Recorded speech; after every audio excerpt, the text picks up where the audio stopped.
दोस्तों, जो लोग सेक्स की गोली खाकर सेक्स करते हैं, उनको ये नहीं पता होता है कि इसका अंजाम कितना भयानक हो सकता है।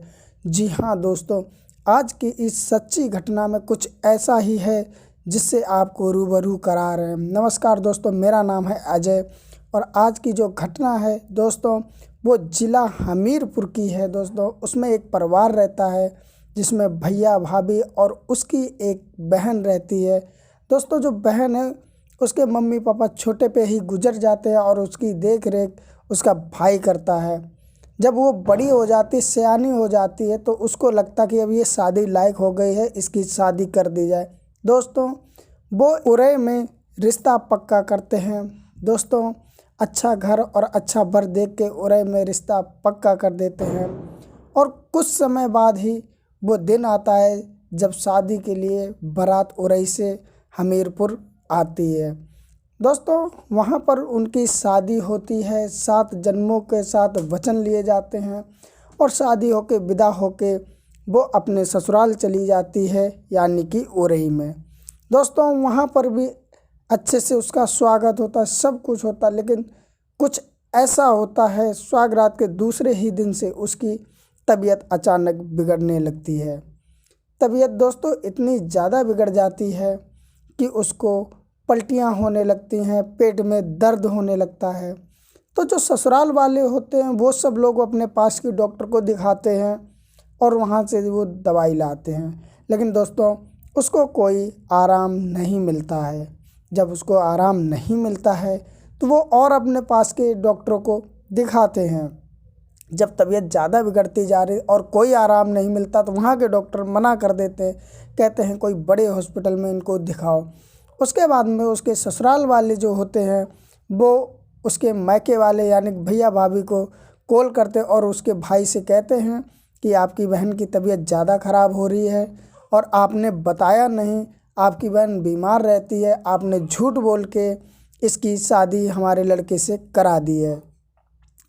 दोस्तों, जो उसका भाई होता है वो कहता है कि हमारी बहन कभी बीमार नहीं रहती है, हमारी बहन तो ठीक गई 2 दिन पहले, लेकिन आप कैसे कह सकते हो कि बीमार है। तब उधर से लड़के की जो माँ होती वो कहती है कि आपकी बहन बीमार है, आप जल्द से जल्द आ जाएं और इसका अच्छी जगह से इलाज कराएं। दोस्तों, होता भी यही है कि उसका जो भाई होता है उस लड़की का वो पहुंच जाता है उरई।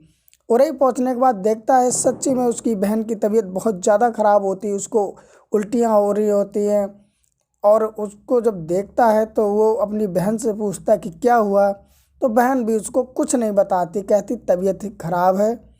उसके बाद में वो लोग वहाँ से कानपुर उसको ले आते हैं। कानपुर में एक नर्सिंग होम होता है, वहाँ उसे एडमिट कर देते हैं। एडमिट करने के बाद उसका इलाज चलता है।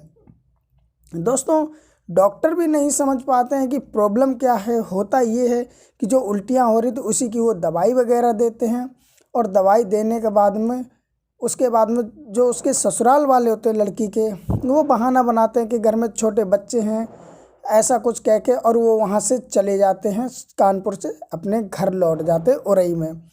उसके बाद में दोस्तों होता ये है कि तबीयत उसकी दिन पर दिन, 1 दिन हुआ 2 दिन हुआ, तबीयत बिगड़ती जा रही, कोई उसके तबीयत में कोई सुधार नहीं आ रहा। उसके बाद में एक दिन उसकी भाभी उसके पास आती है और पूछती है कि सच बता, तुझे क्या हुआ है जो तू इतनी मतलब बीमार हो गई, घर पे तो कभी बीमार रहती नहीं। तो वो डॉक्टर को तो शर्म की वजह से नहीं बता पाई, लेकिन अपनी भाभी को बता देती है। कहती है सुहागरात वाले दिन मेरे पति ने कोई शक्तिवर्धक सेक्स की गोली खाकर और मेरे साथ उल्टे सीधे प्राकृतिक अप्राकृतिक तरह से सेक्स किया, जिससे मुझे बहुत ज़्यादा पीड़ा हुई और ये हुआ। उसके बाद उसकी जो भाभी होती है वो डॉक्टर को बताती है कि ऐसी ऐसी प्रॉब्लम। उसके बाद जब डॉक्टर चेक करते हैं तब पता चलता है, डॉक्टर बताते हैं सब लोगों को वहाँ पर, उसके भैया को और भाभी को, कि इस प्रकार सेक्स किया गया जैसे किसी ने गैंग रेप की हो। दोस्तों, उसकी तबीयत दिन पर दिन बिगड़ती जाती है और ठीक 7वें दिन उसकी मृत्यु हो जाती है। दोस्तों, जब उसकी मृत्यु हो जाती तो उसके भैया भाभी बहुत ज़्यादा रोते हैं और बहुत दुख की बात होती है कि जिसकी अभी अभी शादी की हो और वो मात्र 7 दिन में ही ख़त्म हो जाए, बहुत दुख होता है। दोस्तों उसके बाद सबका पोस्टमार्टम भी होता है और वहाँ भी यही पता चलता है कि जो उसके गुप्तांग होते हैं, इंटरनल पार्ट होते हैं, वो काफ़ी ज़्यादा बुरी हालत में होते, डैमेज हो जाते हैं, जिससे उसको इन्फेक्शन हो जाता और इन्फेक्शन होने के बाद धीरे धीरे धीरे उसके शरीर में ज़्यादा इन्फेक्शन हो जाता, जिस कारण उसकी मृत्यु हो जाती। दोस्तों उसके बाद में जब ससुराल वालों से कहा जाता है तो वो ये कहते हैं कि ऐसा कुछ नहीं है, तुम्हारी लड़की पहले से बीमार थी, तुमने हमें बताया नहीं, इसलिए इसकी मृत्यु हो गई है, पहले से बीमार थी, इसकी अब यहाँ आके ज़्यादा तबीयत खराब हो गई। दोस्तों उसके बाद में जब उसकी भाभी, जो लड़की की भाभी होती है, उसके पास एक मीडिया कर्मी पहुँचता है और अपना कैमरा लगाता है और पूछता है कि इसके साथ क्या हुआ जो इसकी मृत्यु हो गई, क्योंकि 1 हफ्ते पहले ही इसकी शादी हुई। तो दोस्तों उसकी भाभी बताती है, खुले स्पष्ट शब्दों में बता देती है कि जो इसके हस्बैंड है उन्होंने सेक्स वर्धक गोली खा के इसके साथ शारीरिक संबंध बनाए, जिससे उसकी मृत्यु हो गई है, तबीयत खराब हुई और मृत्यु हो गई।